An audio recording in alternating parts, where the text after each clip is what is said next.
राजकारणामुळे कुटुंबामधील वाद देशाला आणि महाराष्ट्राला नवे नाहीयेत आणि त्याची व्याप्ती फक्त ठाकरे, पवार, मुंडे कुटुंबांपुरतीच मर्यादित नाहीये, तर ती कशी चांदा ते बांदा पसरली आहे ते आपण पाहत आहोत। गडचिरोलीत आत्राम असोत की दापोलीतील कदम, कुठे वडिलांविरुद्ध मुलगी आहे तर कुठे भावाविरुद्ध भाऊ।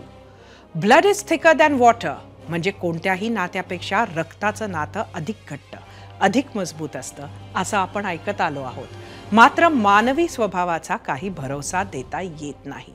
राजकारण आलं की त्याला जोडून पद येतं, पैसा येतो, सत्ता येते, मान मरातब, ईर्ष्या, असूया, अधिकार, महत्वाकांक्षा सगळं येतं आणि एवढे सगळे पडदे डोळ्यावर ओढल्या गेले की सगळी नाती, अगदी रक्ताची नाती सुद्धा फिकी पडू लागतात। रामायण महाभारत असो, शिवकालीन इतिहास असो किंवा पेशवाईचा काळ असो, हे अनादी काळापासून सुरू आहे आणि दुर्दैवानं ह्या पुढेही सुरूच राहण्याची शक्यता आहे।